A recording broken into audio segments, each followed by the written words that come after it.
Are you looking to thrive instead of just survive in 2025 and reclaim your power? If so, you're in the right place. My name is Marissa Price. I'm a Black woman social worker, healer, freelance educator, and this is a safe space for Black women to heal, to process traumatic events that we experience, to provide resources to each other in safe community. So please subscribe to my channel. Please like this video and please comment below if you're watching the replay, if this resonates with you. And please, if you're here live, say hello in the chat so we can say hello back. But yes, I have a wonderful guest with me today, Quianna Footman of Level Up Single Mom on YouTube. So I'll pass it over to her to introduce herself and tell us about her YouTube channel. Hi, everyone. Hi, Marissa. First of all, thank you so much for having me here. I really appreciate it. And I'm so glad I got to talk to you. I'm glad I did this so that we could actually talk, because I would always see you around and I'm like, I just love her so much. Yes, likewise. Link up. But my name's Quianna Footman. I am just out and about in these spaces as Vitamin Key, but I do my work as Level Up Single Mom. And Level Up Single Mom is a platform where I teach single mothers and Black women to self-actualize with ease and grace. And by that, I mean helping them navigate through the very shameful and difficult emotional, I call them landmines, that we encounter when experiencing single motherhood, specifically in the Black community as young teen mothers. I would say just unwed mothers, but mostly we're talking about young women having children before they are, fully equipped to be able to mother. So that's what Level Up Single Mom is about. And through that, I've been able to meet so many wonderful, smart, accomplished women that just affirm me. And me, Marissa, we're talking behind the scenes about that, in all the ways that I may have felt deficient before. I feel even more empowered to do the work that I know I'm called to do, and receiving the feedback and the positivity from women like Marissa and everybody in the thing in the chat, Mara, Spark Joy, everybody. It's been an amazing experience. So I do want to take this time in the presence of all of you that are here, and I know are going to come through, because we all are kind of along the same thread of energy and resonate with each other, that you have blessed me so much, and you have absolutely helped me to do what it is I know I'm called to do. Oh, wow. Yes. And likewise, yes, all the resources that you share, just in sharing your story so transparently. And I was reflecting on my own experience. I'm the first person in my family to not be a teen parent, right? And there's a lot of shame that I've been able to kind of work through just by hearing what you shared. And so I do want to talk about that, just the shame that is carried around teen parenthood, especially in the US, and how your channel helps people work through that and release that, right? Because there's nothing to be ashamed about. Yeah, so what I found very interesting now, being on the other side of it and sitting and processing, and hi Alicia, and having written a book, really doing the work of documenting all of these things that I went through. And it's really a story about coming from being the mother of a teen mother and the granddaughter of a teen mother, and then becoming a teen mother myself, and only then recognizing the trauma that was present in all of these women in these different generations, and then saying to myself, I don't want that for my daughter. I need to pay attention. I need to process this. I'm seeing how it was unprocessed, and it was stagnant, and it was, unintentionally passed on, or, morphed into another strain, like a virus or something like that. I'm seeing that. And so now I recognize I need to stop it. And so it was a lot of hard work, because it's managing when it can be tough when you are pushing up against other people's demons by working on your own. And so in a lot of ways it was lonely, and what's that called? Isolating. Yeah. So, but I will say, once I leaned into it and got comfortable with it, it became less and less so. And it led me, like I said, to people who I can easily interact with and see me for who I really am, and appreciate and affirm me for who it is that I am and who it is that I'm trying to continue on the path of becoming. That's so powerful. And I think just like sharing our stories, right, openly, the things that we were taught to be ashamed about, is like once you open that, like sunlight is the disinfectant for shame. I have found, like, throughout my life, just to be able to like express it openly, and then you'll find, like you said, I think I saw a comment here.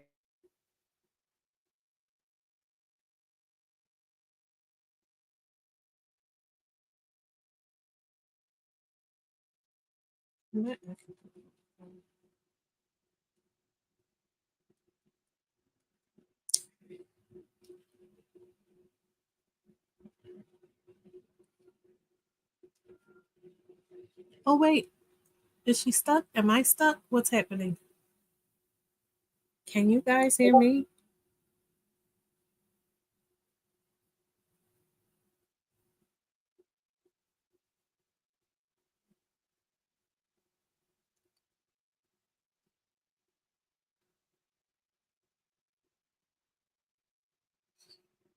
Okay. It looks like, can you guys hear me? Let me know. Okay. You can hear me. Okay. Well, hi, everybody. Hi, Alicia. Hi, Mara. Leslin, hi. I don't remember ever meeting you, but hello, MJ.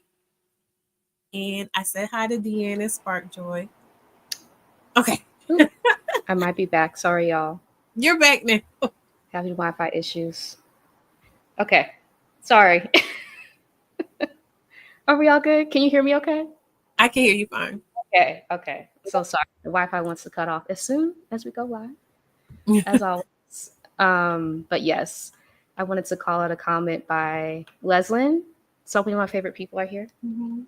right? And it's the power of sharing your story, that you like naturally, like the people who resonate with your story, like are attracted to Mhm. you, Mhm. right? It's like a call that you put out into the universe as you begin to like disintegrate parts of shame within yourself, that other Mhm. people are like drawn to that and they're able to heal from that process. Have you found that with your channel, like other people being drawn to the content that you create with similar stories? Yes, the people that are there, it makes me feel good. And I was telling Alicia when we had spoken that I love when people are like, "Oh yes, that's the thing. That's I was feeling something, but I didn't really have the language for it, or I didn't really, understand that it was a real concept outside of just something that I was feeling." And so I do see that people are responding to the way that I'm talking about these things. I'd be lying if I didn't say though that sometimes I feel disheartened because it's like it's such a trickle when I Mm, being someone that's so chronically online, I'm seeing where people are pulling. And mhm, so sometimes it can be disheartening. They say comparison is the thief of joy, but it's hard to be, look and seeing all this stuff that's going viral or the stuff that people just repeatedly um gravitate towards. And I'm like, oh well, I got a couple likes today. I got a couple likes today, and oh my video now has 300 views. You know what I mean? And it's just like I yeah. I am struggling sometimes with, it's not a struggle because I immediately go into, I'm so grateful. And I want anybody and everybody to know, like, I'm grateful for all of you. I know who all of you are. I recognize all of you. I know you by name, and I'm grateful for all of you. And I always try to bring quality things to you, which is why I'm very slow moving. But Mhm, I do get sad sometimes because I'm just like, it feels like people don't want to, don't care. mhm, mm, mhm. Thank you for sharing that.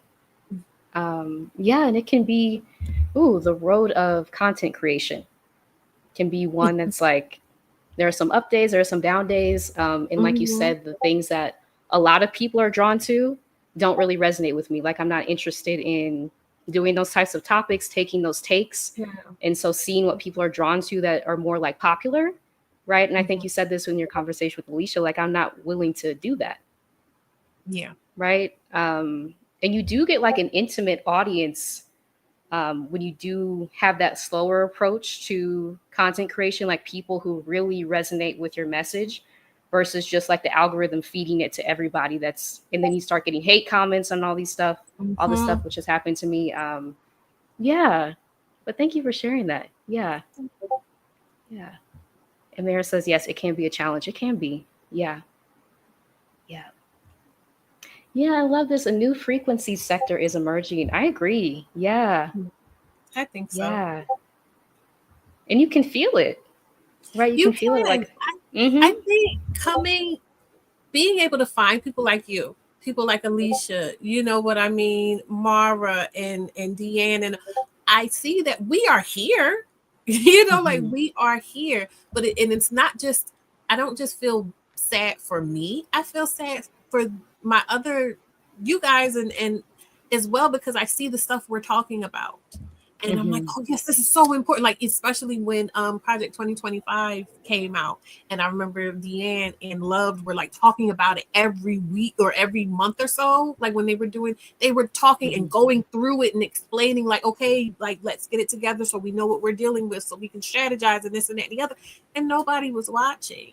And it's just like, what sometimes I have to ask myself, like, what do we want for ourselves as Mm-hmm. Black women? What do we want for ourselves? Because in these spaces, we're talking a very specific talk about what we don't want and what's happening and how we feel about it and everything. But it's like, okay, what do we want? And if sometimes there are ideas that come out, oh, but we want this and we want that, or you can kind of glean an idea of what people want. But I'm like, there's stuff right here, and they not even necessarily, it doesn't have to be me. I'm talking about other people too. There's stuff right here that can help you with it, but nobody really seems interested. I know I did a video. What did I do that video about? And I remember somebody coming into my comments and being like, this was a crock of boring-ish. And I was just, and probably because I wasn't talking about it in the way that people like to see things Right. talked about. They like to see a drag. They like to see pontificating. They like to see all that type of thing. And it's just like, Mm-hmm. Absolutely. Yeah. Yeah, that's not me either. Right. I'm not gonna be, first of all, like I said, like the comments that are generated, how the algorithm pushes it to people, because the algorithm is really based on outrage. Right. So if mm-hmm, you can tap into that, if you're willing to, I'm not, your video will skyrocket, and you'll also get all of these things that come with it. And I saw a comment here. Yes, spark joy. Yes, I feel the same way. I think that's why we were finding one another. I agree. yeah, Yeah, and just like the smaller community of Black women creators on YouTube has been life changing for so many of yeah, us to begin to heal, process, reclaim our narratives, because so mm-hmm, often it's someone else like speaking on behalf of us, our mm-hmm, experiences, and it's not really true, accurate. And so taking like the power back into our own hands, like, no, this is actually how it feels. This is how I'm healing. yeah. This is how I'm processing. And it's just been so remarkable to be a part of that community. It Yeah. has. I love the comments of like, I was feeling, because I've done content on just like trying to figure out who to follow and how to discern and evaluate and curate the spaces that you want to be in and the type of content that you want to watch. And I've had people come and say, yeah, I was feeling that, but I just did. I like that person, but is that aspect of it, and it feels like you kind of have to ignore it and nobody's talking about it. So I do to who was it that said it? I think was it Spark Joy? They said like we're creating a new space. I do feel like there is a new space that is emerging, and so we're probably in that first phase of like discovery phase where people just kind of have to find us, because it Mm-hmm. does feel like once we get to talking in these different spaces Mm-hmm. that already exist that we go to, that people are like, yeah, you know what, I would kind of like a little bit of a softer approach. I would kind of like to be acknowledged for my actual experience to be acknowledged, or I would like for someone to give me a bit more detail about what it looks like to level up or try to transcend this particular type of problem. And so in that way, yeah, it is a game of patience right now. Mm-hmm. Mm-hmm. Absolutely. And hey, Yvonne. Yes, Yvonne McBride Lit Life. Quality is important. If we're watching, that's who matters. Yeah, Mm-hmm. it's true. Yeah, the quality of content, right? Despite like the viewership being Thank low in you, Yvonne. comparison, mm-hmm, Thank you so to other much. people. She says, we're watching. That's who matters. And that's something Yeah. else. I'm glad she said that, because that is something else that I work at trying to hold myself to, of acknowledging. And that's why I started how I started when we first came on, of acknowledging you and acknowledging all the people who were here. The people that respond well to you, I think, because as humans, we want to be liked, and we don't like to be rejected, and we don't like to feel left out.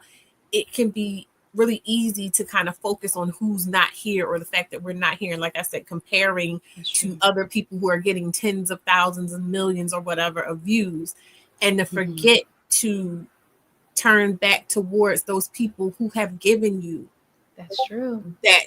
that resource of attention. Just Mm-hmm. because it's only so I have been Yeah. working on being aware of the language I'm using around who is watching me, to not be like, oh, it's only this many or whatever, and to always, Mm. even if it's just me in my mind, go, but I'm so grateful. I'm so grateful for the people that are here. So I want anyone and Yeah. everyone to know, that has been fine. I know all of your names. That follows me, that I Yeah. think of you often, and I'm always happy to see you, and I'm always grateful to see you and for you, um, affirming me. Yeah. That's so important. Yeah. And I know like the people who watch my videos, right? It feels like a community at this Mm-hmm. point. Just the support that I've been shown starting off my YouTube journey, like sharing like the raw story of like a toxic job experience, and having so many people like find me through that, share their own experiences. And then over time, like the evolution of my journey, to see them still here and like interested in my story. That's so special. Mm-hmm. Mm-hmm. That really is. Well, thank you for saying that. True Mystique, hey, welcome, welcome. Yes, I do want to ask about, yes, Project You, your upcoming virtual summit, and what inspired you to create this with such, it's a lineup of dynamic speakers, Mm-hmm. um, Black women YouTube creators, and yeah, just what inspired you to start the summit? Aside from what we were talking about, I will say I wanted to create an opportunity for women that, like I said, I felt like deserve more flowers and things like that, to come together, like show what we can do. But on the surface, like the catalyst was the election. When the election Mm, happened, immediately there was this feeling that came over me of anxiety, yeah, and feeling unsafe in America, feeling unsafe, just in general, my body being here. yeah, And in all the work that I do and have been doing for all these years on myself, I recognized that that was an indication that there was an opportunity for growth, and there was an opportunity to meet a need for myself. And transparency here, one of the needs was, the clear thought was, I can't run away from here because I don't have enough money. And the mm, thing about money is that we learn, as we're content creators building brands and things like that, you have to bring value in order to create revenue, in order for people to exchange money with you for the value that you bring. And so it was like, well, okay, I'm feeling these things, took it home, was talking to a couple friends who were also content creators. And one of them had built her platform up on TikTok, and she was showing us her comments on one of her videos she made about Project 2025. And it was so many women saying the same thing that I was saying. There were so many women, and I see it looks like Marissa has frozen again. So I'm just going to keep talking while she comes back. They were saying the same things I was saying. They were feeling the same way I was feeling. And so I said, huh, okay.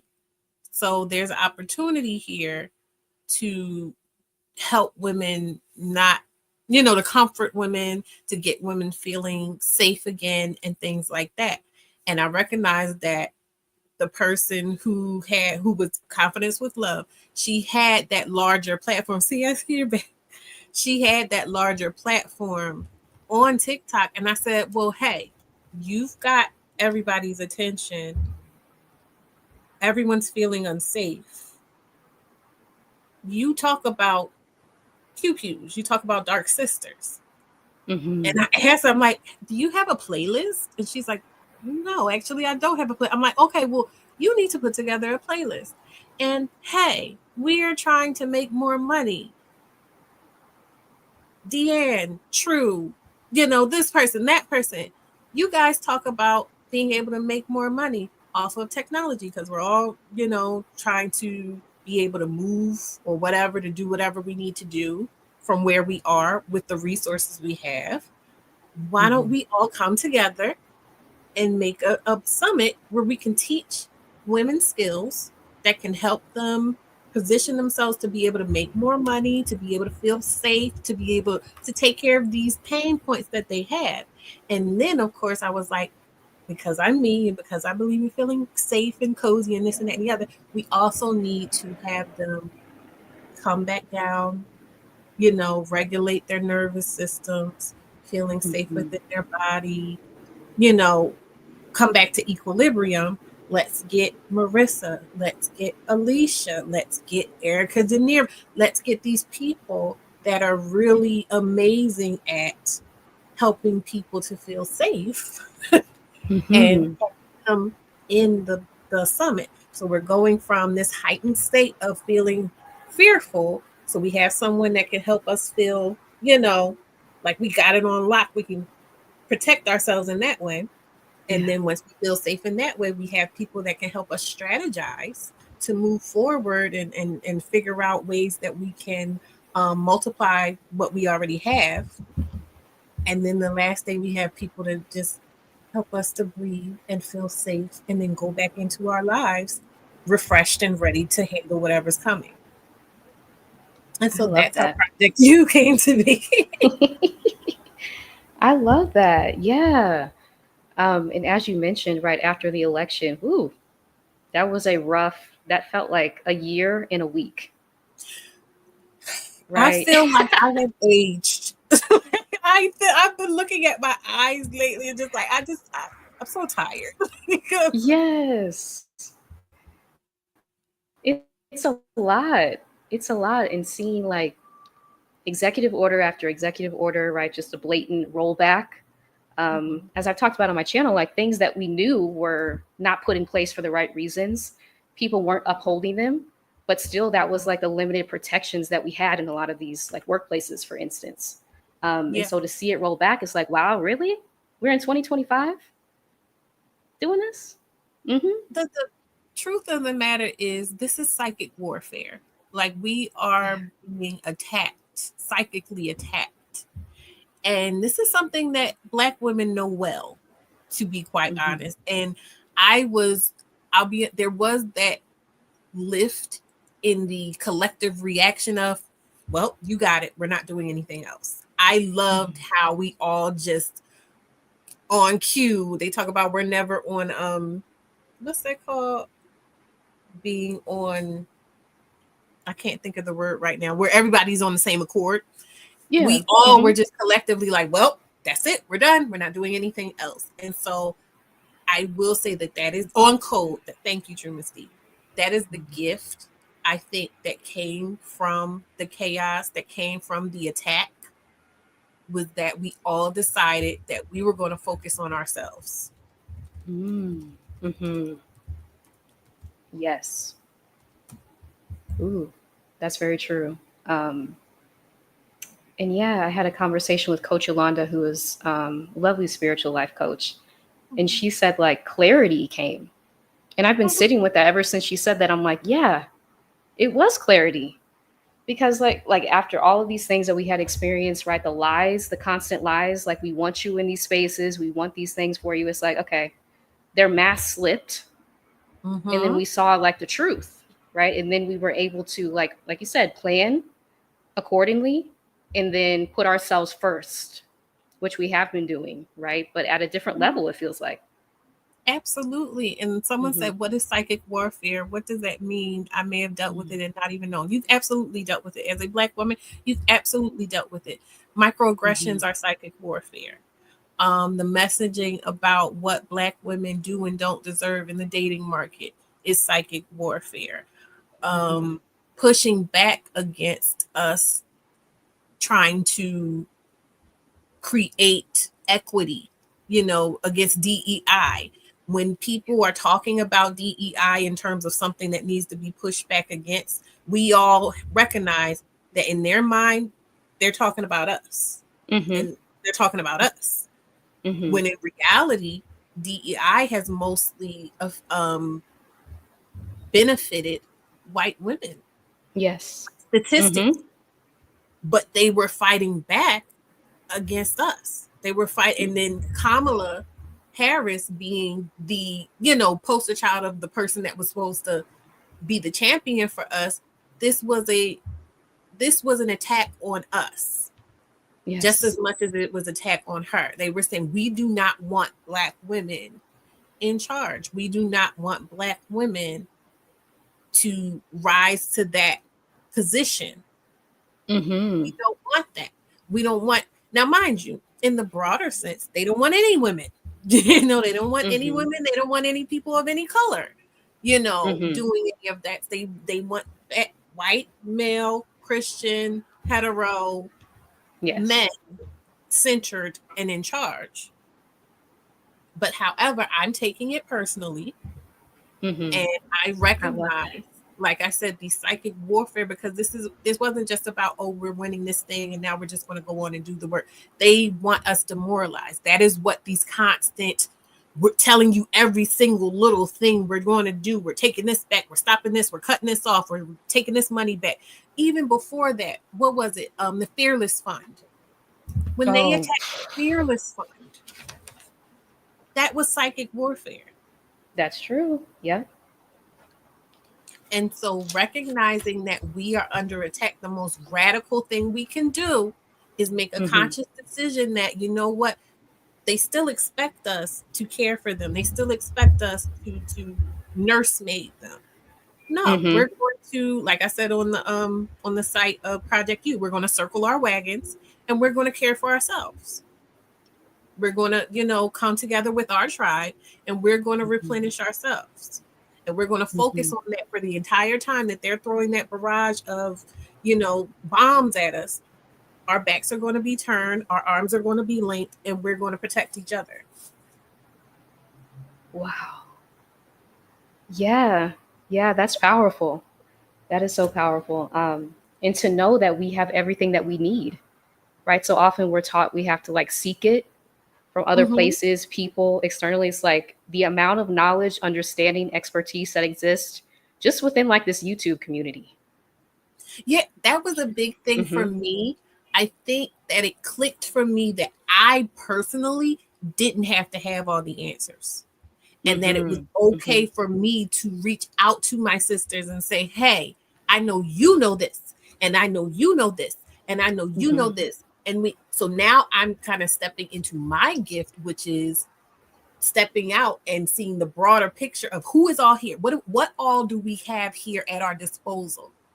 And Mm-hmm. coming up with a strategy of how we can best get the most use out of it. And then, Mm-hmm. ooh, Mm-hmm. the bigger gift was y'all trusting me. For me saying, Yeah. hey, this is my idea. This is what we're doing. This is what I think we need to do. And everybody going, okay, cool. Yeah. What time? What date? It's been such a gift. And I Mm-hmm. want that for everyone that's hearing this. I don't want this Mm-hmm. just for us. I don't want to just keep it just for us. I don't want to hoard it. I want it to grow. I want it to spread. I want us all to feel that safe, that connected, and know that we have access to whatever we need through each other. That's so important. Yeah. And reaching out, not feeling like you have to do everything yourself, that you have to be the expert in every field. That's what community is Mm-hmm. for. And Yeah. finding the safe spaces to be able to ask people, like, can you Mm-hmm. provide this information based on your knowledge base? And I know Mm-hmm. that for me, like, I love to do that because this is the area that I spend a lot of time in, like researching. And so any opportunity I have to share with other people, like, yes, absolutely. Yeah. Yeah, I love that. And Giovanna says, what a gift to find people to connect and collaborate with. I agree. Mm-hmm. I agree. And it's kind of rare in this society, It is. right? I think that I'm thinking now about coming to YouTube just as a content consumer. Mm-hmm. And for me, immediately I recognize the parallels to PBS, in that Mm. PBS was so rich with culture and knowledge and, you know, expansion of paradigms.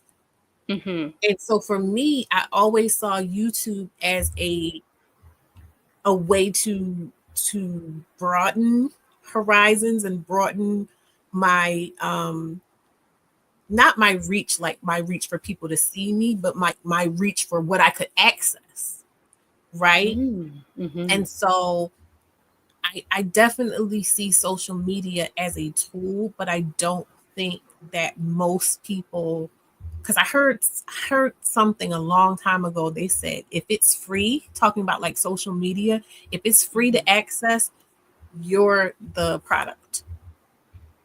And so I Mm. yeah, so I don't think that people recognize that even this is a resource. Interesting. Mm-hmm. Wow. I never viewed it like that. That's so true. Mm-hmm. It is. And a powerful resource. And just to see, um, especially Black women content creators have just taken it in, like, Mm-hmm. I don't know, YouTube could have never predicted like what has occurred, like the level of freedom that we've been able to access, like liberation that we've been able to achieve just by listening to each other, share Mm-hmm. resources, sharing our stories, right? Building community with each other. It's really revolutionary to be a Yeah, part of. Yeah. I do want to ask you, in 2025, what does thriving instead of surviving mean for you, which is a theme of Project You, your virtual summit coming up? absolutely.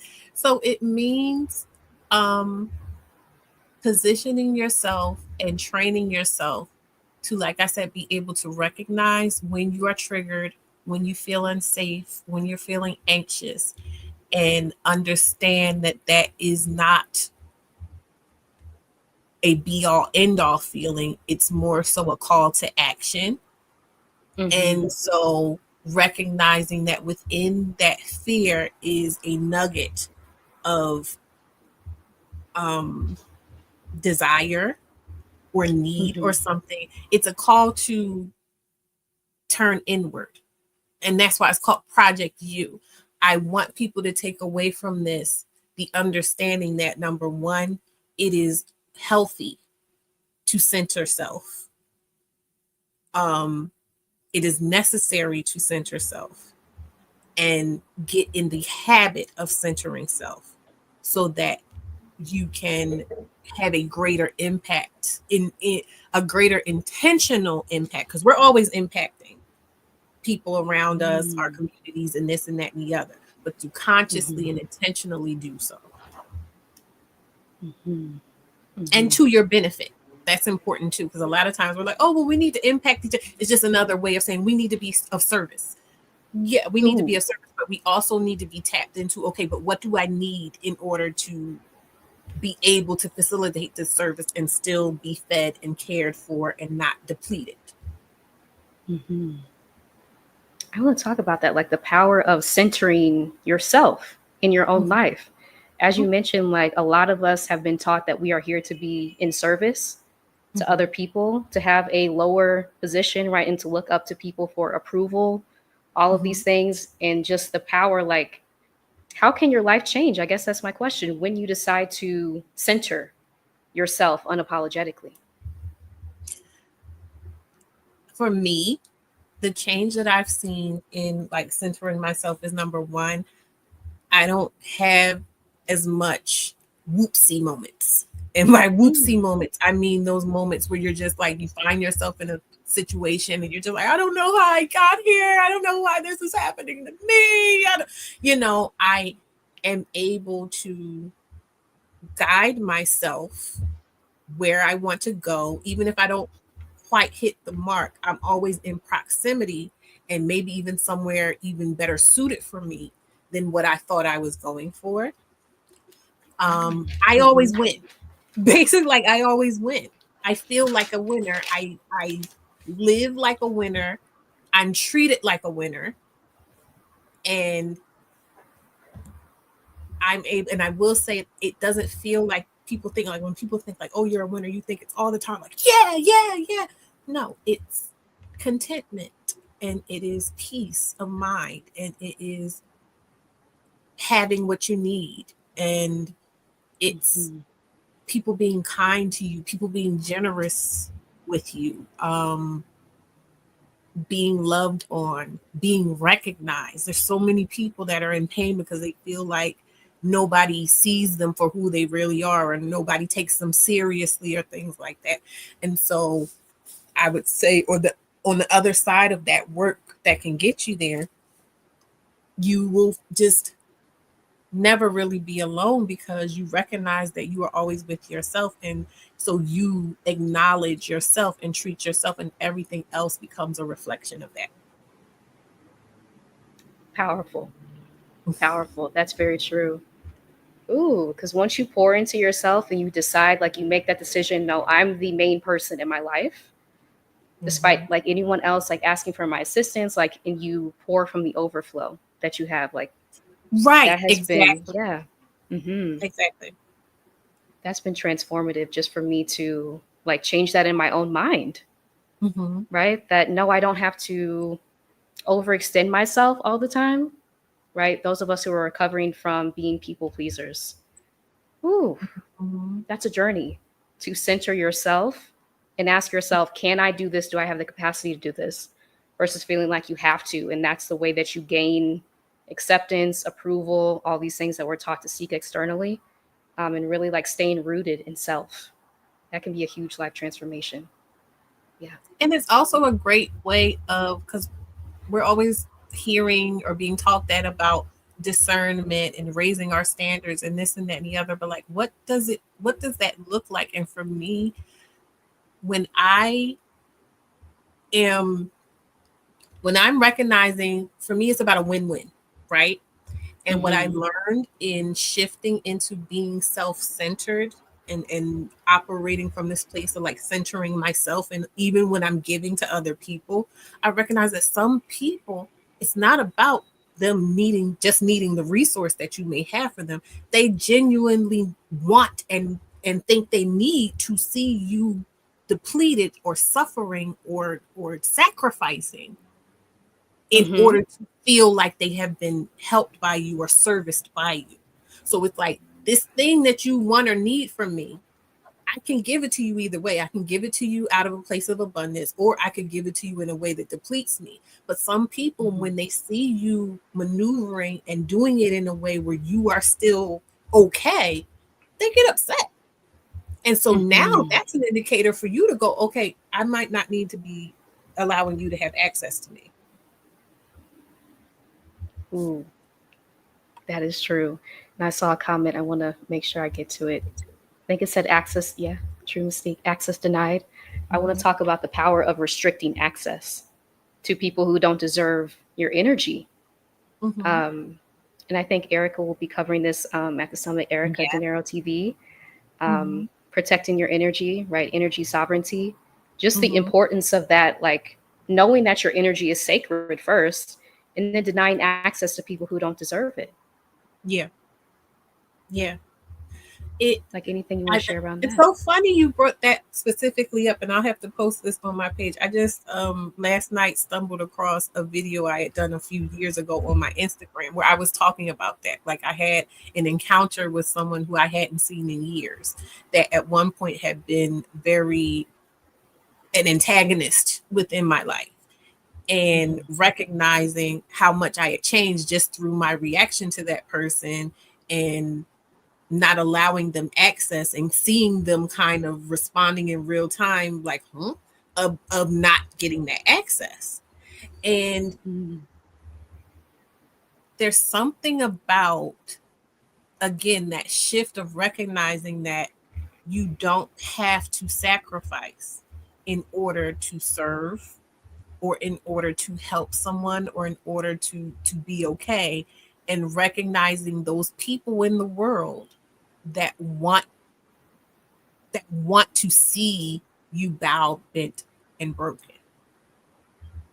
And mm, that is one of the frustrating things for me, honestly, about like when I talk about um the space, the Black women's empowerment space and the different platforms and where everybody seems to be going. Because for me, I think it's a sadness of why do so many people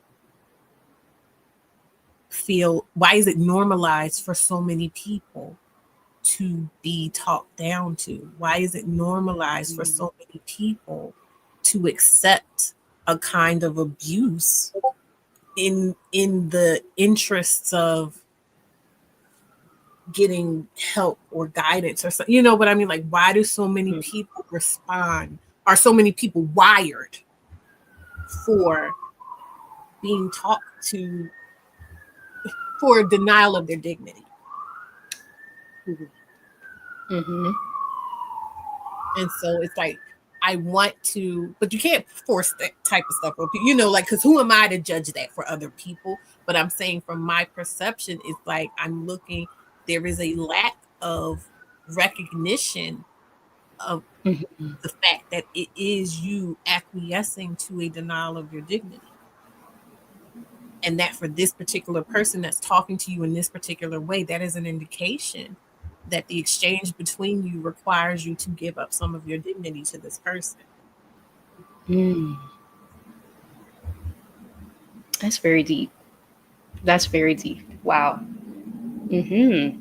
Because I'm just thinking about, as I talk about on my channel, like toxic work environments Mm-hmm. and how it like, man, just the treatment, especially that Black women experience in the workplace. Um, like I've heard stories, right, of people being physically attacked at work, um, and just the level of comfort that people often Mm-hmm. feel with directing their anger, their rage, anything that they're feeling that day towards us specifically in the workplace, and then us having to heal Yeah. from the impacts of that. Yeah. Wow. Yeah. Yeah. Wow. Thank you. Thank you for sharing that. And yes. Hey, Samira. Yes, you don't have to sacrifice in order to serve. Drop the mic. Absolutely. Yes. This is important. Yeah, we are narcissistic supply essentially for many folks. Yeah, Yeah. and that must come That's to what an it end. seems Yes. like. I mean, and I don't want to go so far as to like call people, I cannot diagnose people, right? But Mm-hmm. like I said, for me, just keeping it solely on the observation of the dynamic. And like, even when you ask the question of, okay, does it have to look like that? If we want to help this person, does it have to look like this person being stupid? Does it have to look like this person being inept? Could it possibly be, let's get deeper in what is this person's experience? What are this person's references and examples? Who does this person have around them to support them? Um, Mm-hmm. can we, is it, are we willing to do a deeper kind of work, because that is what we are asking of this person? So are we in our position willing to do that deeper work of questioning ourselves about what our motivations are and what is driving us in this moment, and why we need to feel this specific way about what we're supposedly doing for this other person? And so it's like, if we're not willing to question ourselves in that moment, how are we going to ask that person to do that work of questioning their choices.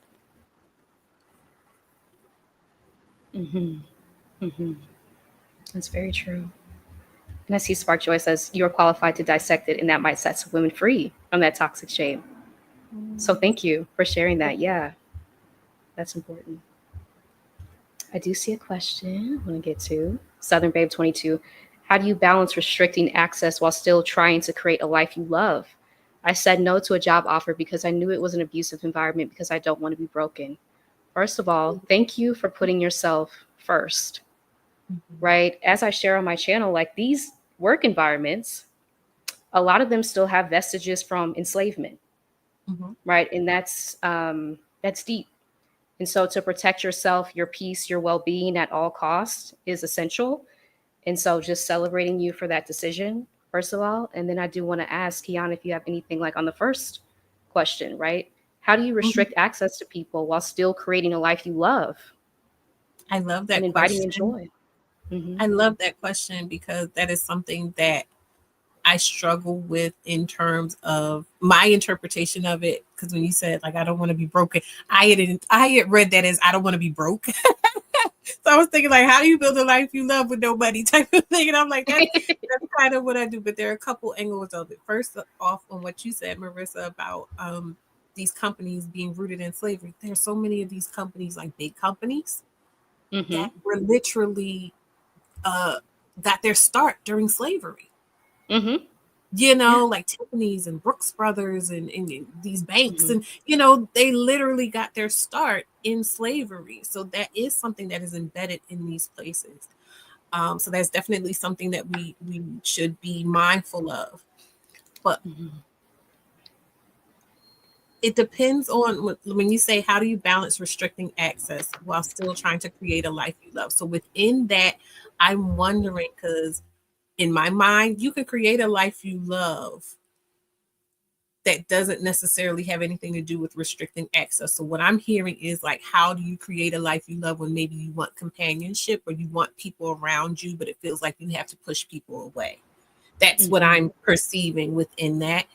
And I think what is most important is, again, this goes back to being centered in self. You have to have a clear picture of the life you're trying to build for yourself. And so within that vision, then it becomes a thing of, okay, now I'm trying to share it with these people. And so that again goes into that discernment. Once you've got that clear vision and you present it to these people, their reaction determines whether or not they are aligned with that vision. And so that vision, even if it kind of removes people for you from your life, like I said, because they don't resonate with it and they can't come where it is you're trying to go, what you'll find is you find people who do resonate with that vision. It's the vision. Once you give life to that vision, the vision kind of helps shape your life. And that's why points of reference are so important. You know, when I'm talking about people not knowing how to get to where it is, people tell people be better. What is better? I don't know better. You know, I come from poverty. Everybody had babies by 15. Everybody's getting abused. Everybody's getting left behind. Everybody's getting dragged through the mud. You get what I'm saying? So how am I supposed to envision a life where I'm safe and warm and serene? And I don't know that. Mm-hmm. Mm-hmm. That's very true because that's the roadmap Mm-hmm. for your life, right? And that's so important to know where you're going, and know that it's possible. Yeah. Which is why, like us sharing our stories on YouTube, the different things that we're working on, Mm-hmm. Project U, your virtual summit, right? Seeing things that are possible for us to also work towards, Yeah. right? And that it's not out of the cards for us, that it's for us too, right? Not That's just other it's people so that we see doing it. important. And that's why Mm-hmm. I wanted to see all these different Black women faces talking about these things, saying, hey, I do this. This is normal for me. It can be normal for you. We need I loved how Black women, um, the whole Black women in luxury movement and Black girl magic. I love how we took control of our image. and of our what's associated with us. And that's a big part of why we're getting this backlash now, is because we started being associated with excellence. Mm-hmm. We started being associated with excellence. We started being associated with aspirational things. And so now we're getting this backlash because it's like, whoa, whoa, whoa. We white men are supposed to be that thing. Who do you think? You know what I mean? Putting Kamala, who, whether you believe she's black or not, was on the world stage viewed as a black woman, Mm-hmm. putting her in the seat of the most powerful person in the world would have cemented black women as the image of excellence. Right. Mm-hmm. And people couldn't have that. Yeah. Um, and yeah, just the election results. And let me know in the comments if y'all have felt that way too. Just how long has it been? Because it feels like it's been years Mm-hmm. since those were read out. It's only been a few months, right? But it's just like left and right. And as you said, like this is warfare to distract us from all the things that we have going on, like so many beautiful things going on. To constantly see like the media playing a role in that to distract our attention away. It's real. Yeah. Yeah. Yeah. Yes. It starts with a vision. Yes. Yes. And Southern Babe 22 says, give life to the vision. Thank you. I'll start there. Yes. And thank you for sharing. Thank you for sharing. Seriously. Yes.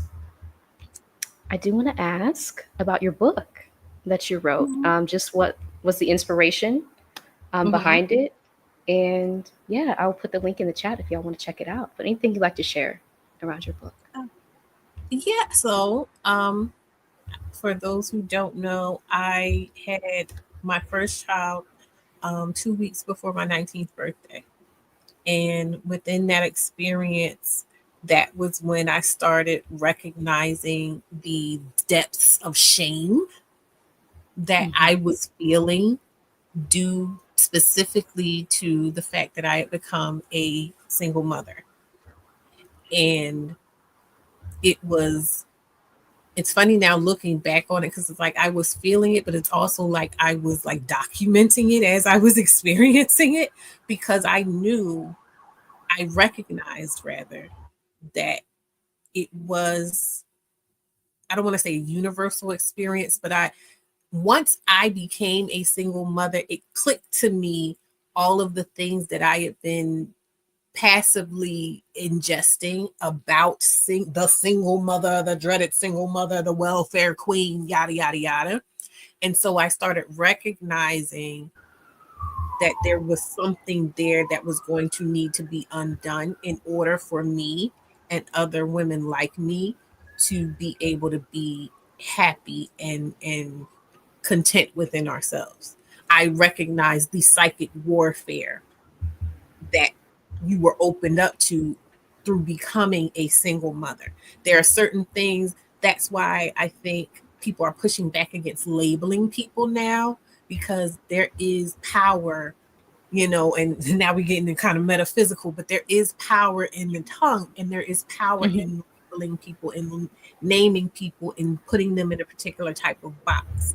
And so once Absolutely. I fell into the box of a single mother, I started recognizing the vitriol and the negativity and the psychic warfare that was thrust upon me for that. And so I knew that I was going to do something to combat that, even if I didn't know exactly what it was going to look like. And so then by the time I got to the point of writing my book, I was in I had a change in a shift in my life. My daughter had actually my oldest daughter had wound up going to stay with her father Mm-hmm. down south. And so I have talked before about how it had been kind of difficult for me. Yeah. With her, she had some behavioral problems. I had some behavioral problems, right? But when she went away, I kind of had room to breathe and process. Mm-hmm. And so then I was able to correct some things into myself. And then I was able to actually sit down and start that work of, okay, how how am I helping myself, and how do I want to help other women? And at the time, I felt like I was my biggest problem to that date had been overcoming this idea that I needed to be with my daughter's father, because it was through Mm. that belief that it opened me up to a bunch of abuse and just a really bad time. And I also recognized how many women were going through a bunch of stuff because they were so stuck on this guy.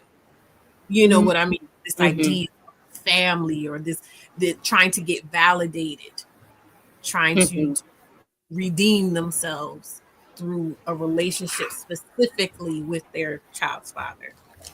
And so Mhm. that's how the book came about. Wow.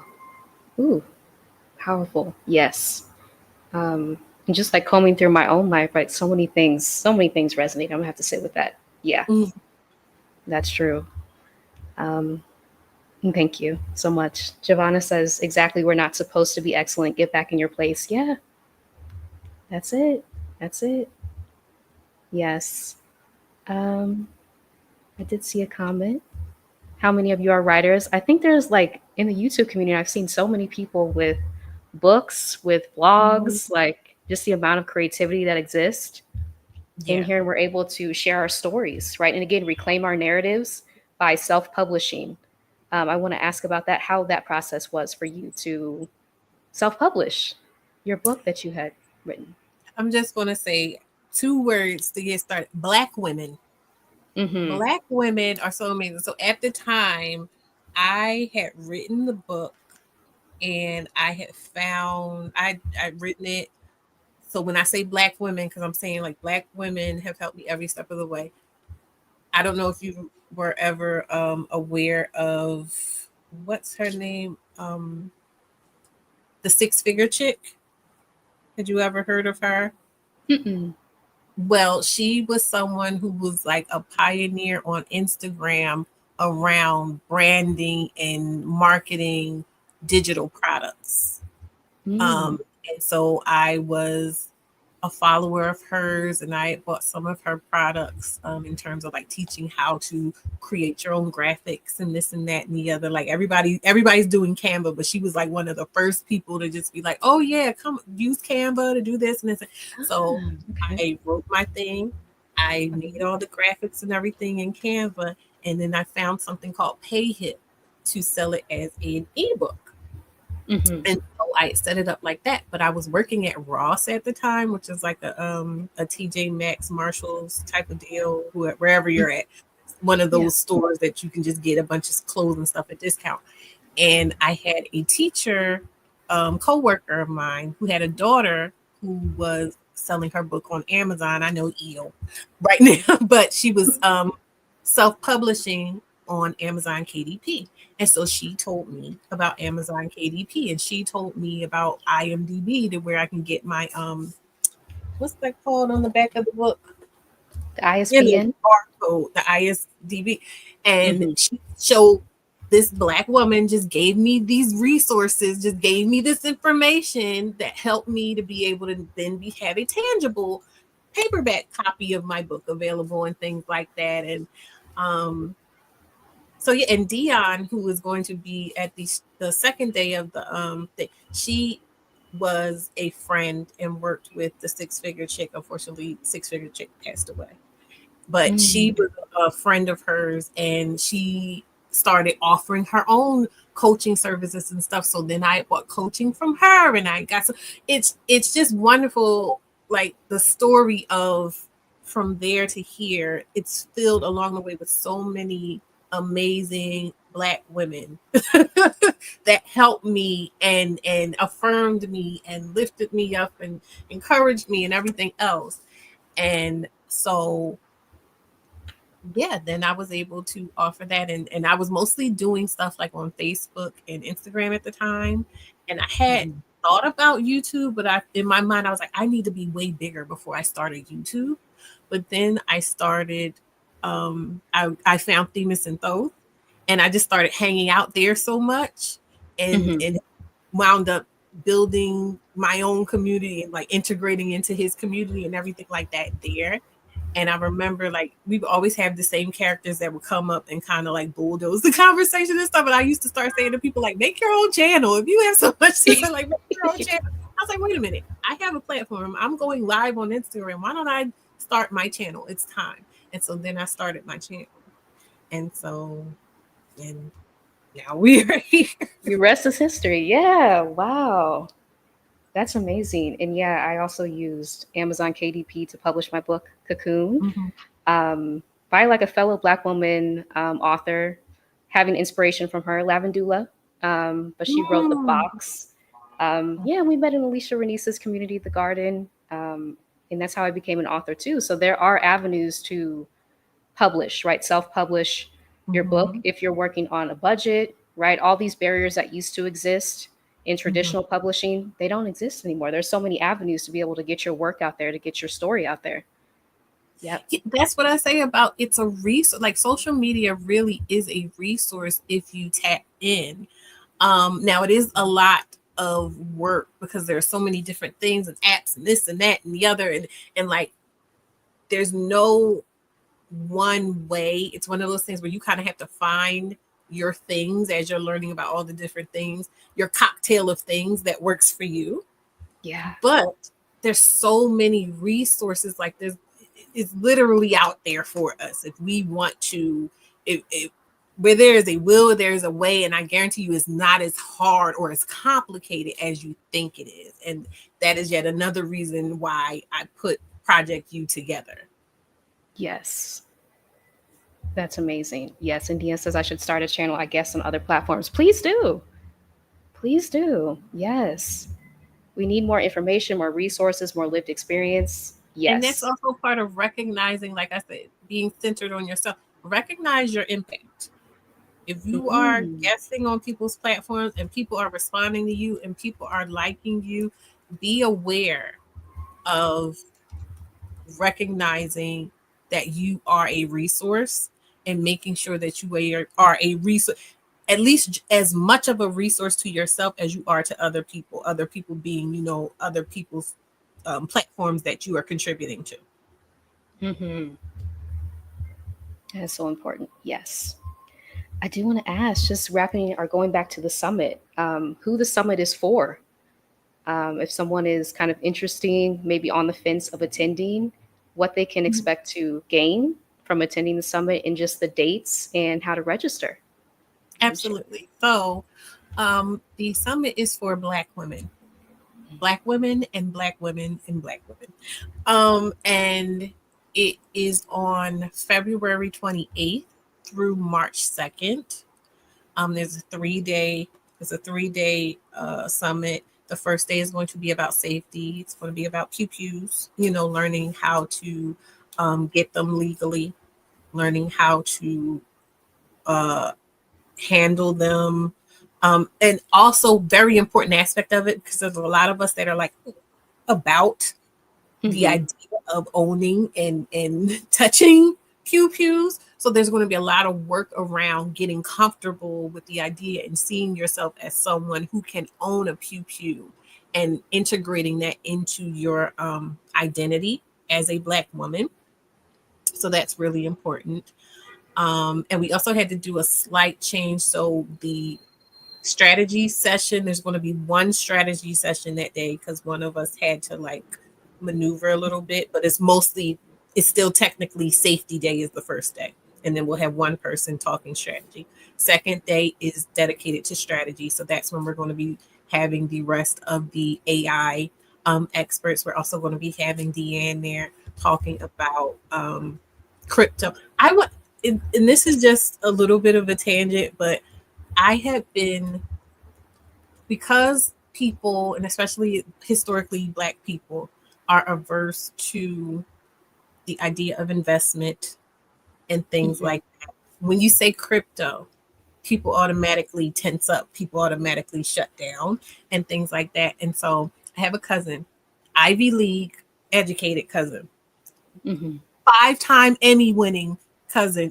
She works in production. So this is an accomplished, very smart, intelligent woman. And she knows of all my people that I interact with and everything.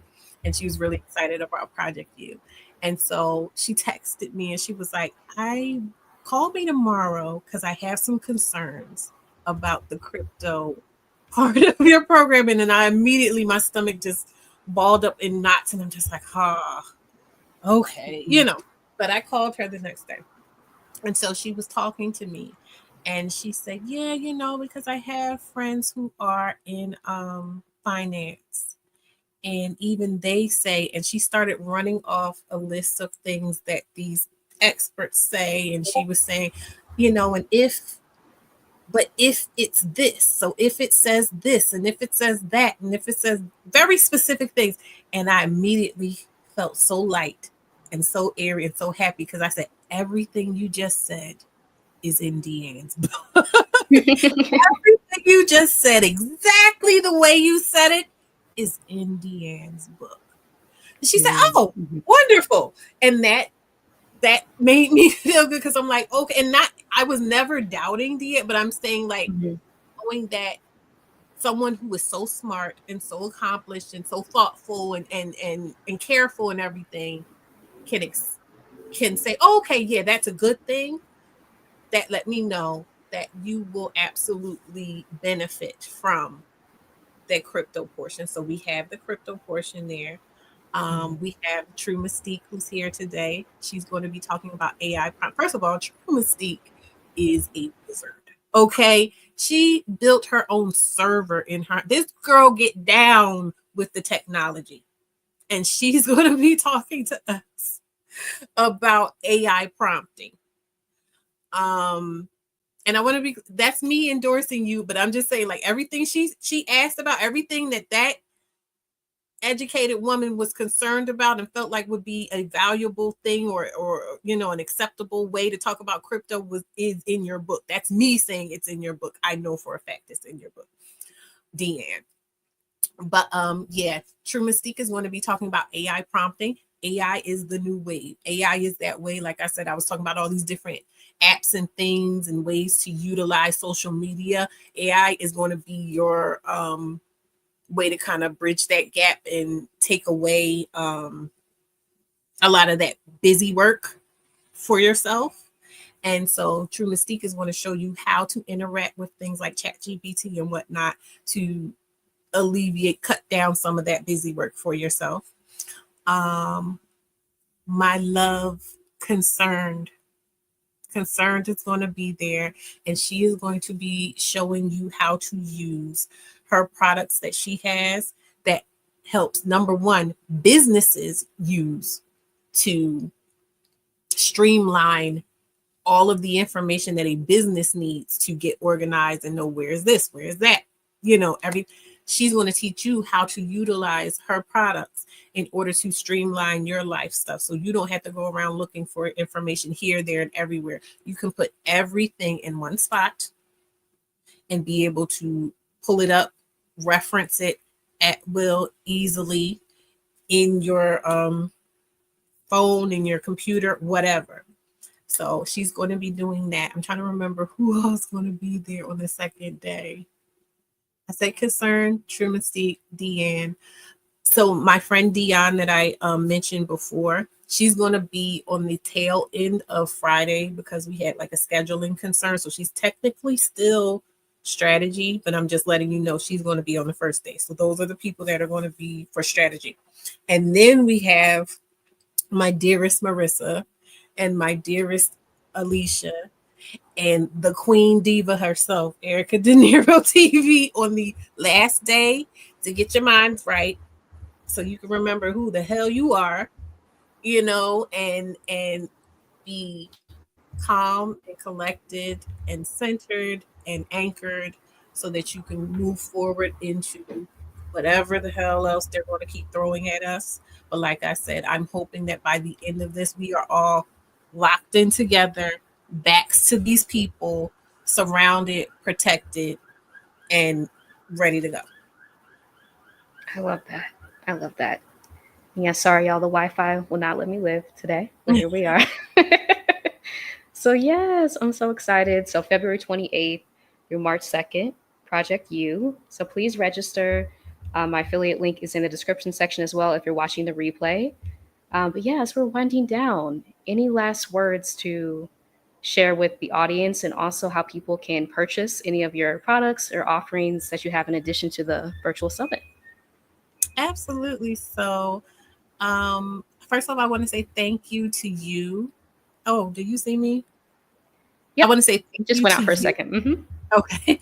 I want to say thank you to you, Marissa, for having Absolutely. me over. This was lovely. I'm so glad we got to talk finally face to face. And I want to thank everyone here in the audience and everyone who may be watching on the replay. Just the energy here has been so nourishing. So that's something that I will take with me even after we get off of here. You can find all of my links on my page here on YouTube. If you go into my page and then, go into About Me, whatever, every link is there. Every single link is there. I also I'm trying to build my TikTok, even though I still have not figured out like what I'm going to do on there because we were talking about like what kind of content we want to do and being discerning about what kind of content we do. So I'm picking up on the patterns over there of like what is popular. So I'm still kind of working on that. But if you want to, you can go ahead and follow me over on TikTok. And yeah, that's pretty much it. I love it. Yes, thank y'all so much for being here, for sharing everything that you've shared in the chat. Please subscribe to Kiana's channel, Level Up Single Mom 6143 on YouTube. Link here in the description section in the chat as well. But yes, I want to thank you so much for being here, for being such a lovely guest, sharing everything that you shared with us. Has been healing, right? There's been like a really huge energy of healing tonight. So I appreciate you sharing Oh, like so nice. transparently. Hmm. Thank you. It And does something for the soul. Hmm. your live the other night about trauma informed care on the Hmm. heels of like the last live I did with Themis, I would love to collab with you on my channel about like how to help people from because you are Yeah. MSW, so you are a professional, a licensed. Well, not, I don't know your like, but you are a Yeah. credentialed Yeah. professional. Hmm. About just talking like how to actually help people from a trauma standpoint and what are the best practices for that. I would love to do that. I would love to do that. Thank you. Yes. And that's so important. Something I've had to really like teach myself because there wasn't really a lot of education on that in the social work program that I went through. So a lot of Right. it is like self education, learning from like being in communities and Mm-hmm, what people mm-hmm. need because there's What's limited things needed. that you can. Yeah, that's true. What's needed, Mm-hmm.